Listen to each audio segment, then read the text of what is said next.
Hey guys, welcome back to Tech Wrapped, and here in this video we are going to talk about the treble and non-treble versions of the official Pixel Experience ROM based on Oreo 8.1 for Xiaomi Miui 1. So this is the initial setup. Wi-Fi is working fine, setting up fingerprint sensor is smooth. This is the home screen. By default you get the Pixel launcher with Google search bar at the bottom, and this is the app drawer. When you long press on the home screen, you can add widgets, change wallpapers.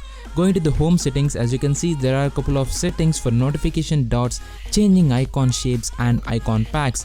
These are the apps that come with the ROM. This is the dialer app. We have favorites, recents and contacts tabs at the bottom, Google Messages, Play Store, Chrome.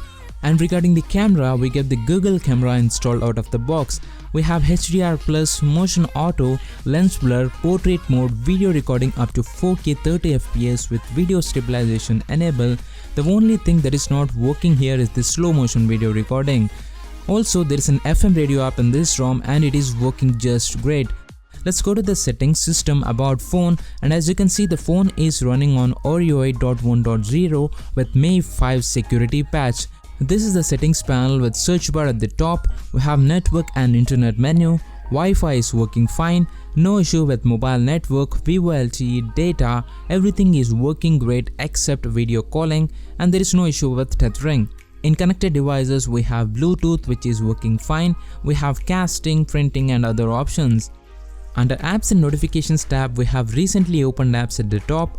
We have notification settings. You can enable swipe fingerprint for notifications which is working fine.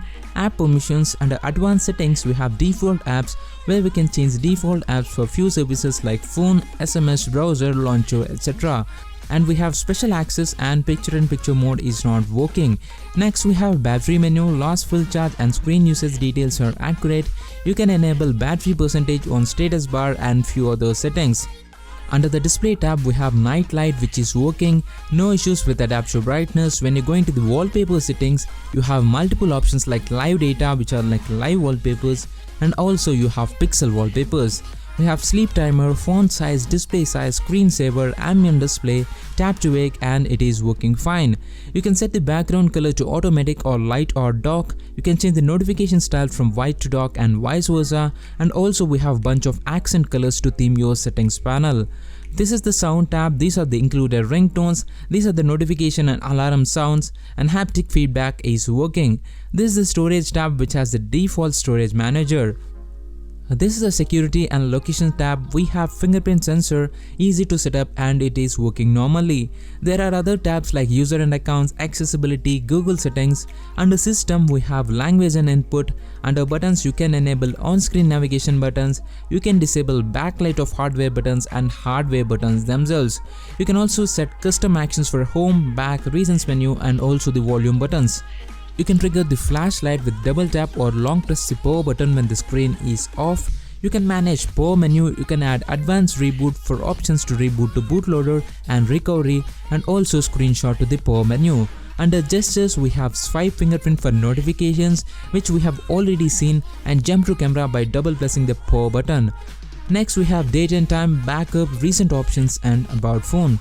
There is an additional gestures menu where you can enable ambient display, pulse notifications on hand wave, pick up and removal from pocket, and also you can wake your device on hand wave which is working great. All sensors are working fine, as you can see: accelerometer, magnetic field, orientation, gyroscope, light, proximity and gravity sensors, and everything is working just fine. No issues with audio playback, be it loudspeaker or with an earphone, and as you can see no issues with video playback too. Regarding benchmarks, Antutu version 7 score is 81,099, Geekbench for single core score is 868 and multi-core score is 4289, and with Nina Mark II it is 59.1 frames per second, which is kind of less compared to the stock ROM. Installation of this ROM needs an unlocked bootloader and a custom recovery. I have included all the files that are needed for the installation in the video description. First, unlock your phone's bootloader. Enable developer options by hitting the bell number 5 times from settings about phone. Next, go to developer options, enable OEM unlocking and USB debugging. Boot your phone to the fast boot mode. Connect your phone to the PC. Navigate to ADB and fastboot files folder on your PC. Place the downloaded TWRP image here. Copy the TWRP name. Hold shift plus right click and open Windows PowerShell or command window here. Now type fastboot boot name of the recovery.img, and as you can see we are on TWRP recovery. Now transfer TWRP installer to your phone, go to TWRP home screen, select reboot, change slot, if it is B change to A, if it is A change to B, go back to home screen, select install, pick TWRP installer and swipe to confirm flash. Once it is done, go to reboot from home screen and reboot to recovery. Now the recovery has been successfully installed. Before installing new ROM, select wipe from home screen, pick cache, system and data partitions and swipe to confirm wipe. Next, transfer Pixel Experience ROM to your phone, which has all the G apps included, so you don't have to flash Google apps separately. Now select install, pick Pixel Experience ROM zip file and swipe to confirm flash. Once everything is done, reboot your phone. I have also tried the Treble version of this ROM, and compared to the non-Treble one, the Treble version has some issues like no viewability, occasional lags and performance issues, not being able to enable on-screen navigation bar and disable the hardware buttons.